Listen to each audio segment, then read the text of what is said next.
Assalamualaikum warahmatullahi wabarakatuh. Di sini saya akan menceritakan mengenai keluarga saya yang berjudul Ketulusan Seorang Ibu. Tapi sebelum itu, saya akan memperkenalkan diri terlebih dahulu.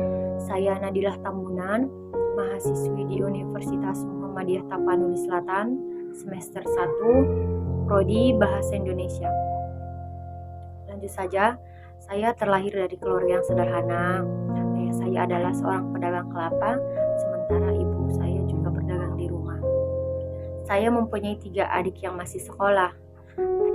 Adik saya yang pertama bernama Muhammad Fitrah Tambunan. Sekarang dia duduk di kelas 1 SMK. Adik saya yang kedua bernama Atifah Nur Sakinah Tambunan. Dia duduk di kelas 6 SD.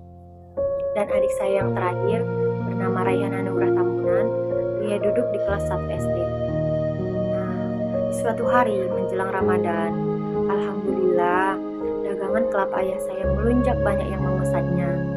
Terkadang, per hari ayah saya membutuhkan 300 hingga 800 butir kelapa. Tetapi, kendalanya di kendaraan. Kami hanya mempunyai satu kereta yang sudah digandeng, atau becak barang.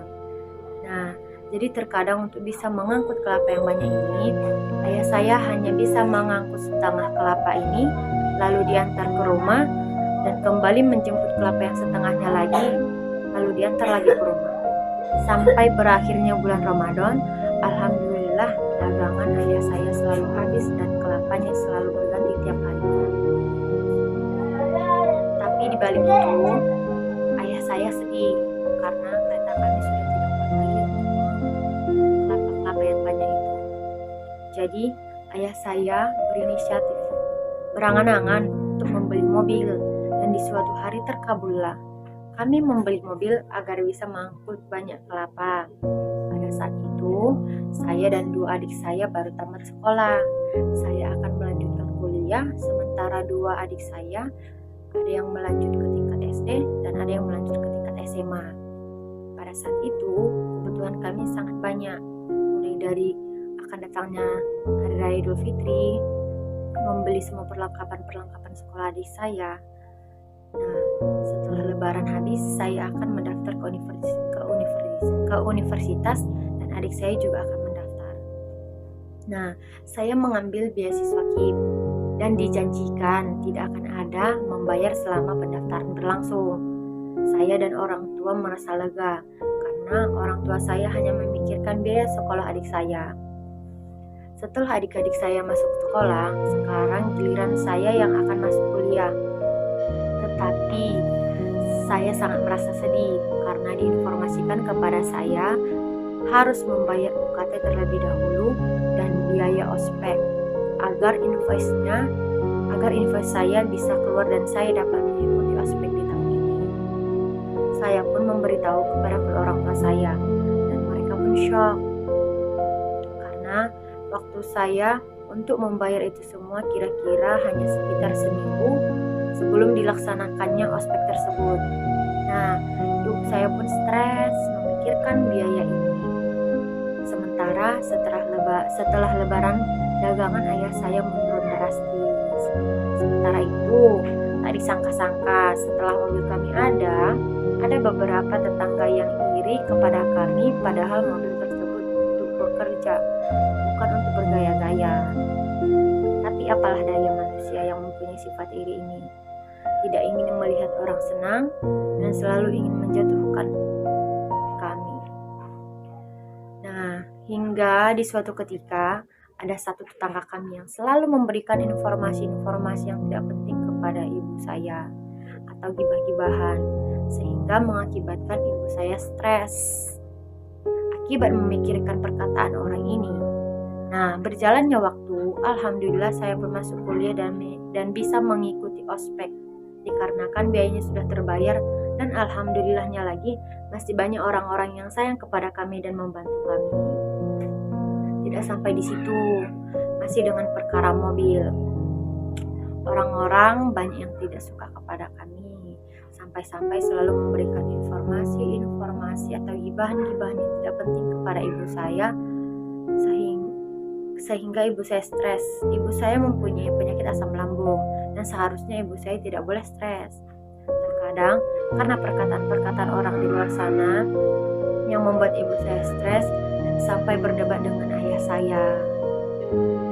Nah, selanjutnya berjalannya waktu 3 bulan saya kuliah, kami ditimpa musibah lagi. Ayah saya sakit 3 minggu lebih dan sempat diinfus. Di waktu itu ibu saya sangat stres memikirkan ekonomi kami karena ayah saya tidak bekerja selama 3 minggu itu. Sementara ibu saya juga berdagang kecil-kecilan di rumah, hanya berdagang kecil-kecilan di rumah. Tetapi penjualannya pun sangat merosot dan kami semua pun sangat terpuruk. Tidak sampai di situ, ibu saya pun juga sakit karena kecapean mengurus ayah saya. Sementara itu ayah saya juga belum sembuh. Itulah yang mengakibatkan saya tidak masuk kuliah selama seminggu dan memilih untuk menjaga kedua orang tua saya dan mengurus adik-adik saya. Nah, di tengah malam saya menangis. Saya memikirkan bagaimana bisa saya diam seperti ini saja sementara ekonomi kami dan keluarga merosot. Tapi apalah daya saya ini. Sakit hati saya ketika orang tua saya mengeluh mengenai ekonomi sementara saya tidak bisa berbuat apa-apa. Tapi alhamdulillah kami masih diberikan rezeki dari keluarga-keluarga yang menjenguk kami dan dari dagangan ibu saya yang dijaga oleh adik saya. Dari situlah kami sisih-sisihkan untuk biaya makan kami selama ayah kami sakit. Nah, berjalannya waktu ayah saya pun mulai sehat. Tetapi belum bisa bekerja karena modal sudah habis untuk biaya pengobatan ayah dan ibu saya. Tidak lama kemudian, ada satu pelanggan memesan kelapa kepada ayah saya. Tetapi ayah saya belum bisa bekerja. Sampailah di suatu ketika, ayah saya sudah betul-betul sehat dan bisa bekerja. Lalu ayah saya mendatangi pelanggan ini dan bertanya, apakah mereka ingin membeli kelapa. Ternyata mereka sudah mempunyai kelapa. Dan tidak disangka, ternyata tetangga yang sudah akrab dengan mama saya telah mengambil pelanggan ayah saya. Sangat jahat bukan? Dulu sewaktu ayah saya berdagang telur, dia pun ikutan berdagang telur. Ayah saya membuat gandeng di kereta, dia pun ikut menirunya. Sekarang ayah saya berdagang kelapa, dia pun ikut berdagang kelapa. Ayah saya berdagang kelapa menggunakan mobil, dia pun juga menirunya. Entah apa maksud orang-orang seperti itu. Begitu jahat kepada kami. Ayah dan mama saya selalu sabar dan cuek kepada orang. Tidak dipungkiri, sakit hati itu selalu ada. Mama saya sering stres memikirkan hal itu. Terkadang menangis karena tak disangka orang-orang begitu jahat. Mama saya bahkan merasa tidak nyaman di sini lagi. Ada rasanya ingin pindah rumah dan tidak ingin mempunyai tetangga seperti itu. Ada rasanya ingin melabrak orang-orang seperti itu, tetapi kami tetap sabar karena ini adalah cobaan yang diberikan oleh Allah Subhanahu wa taala. Dan kami yakin di balik cobaan ini pasti ada hikmahnya. Dan benar, di balik sabar itu sedikit demi sedikit ayah saya mulai bekerja dari nol lagi karena membutuhkan waktu dan modal yang banyak untuk seperti dulu lagi.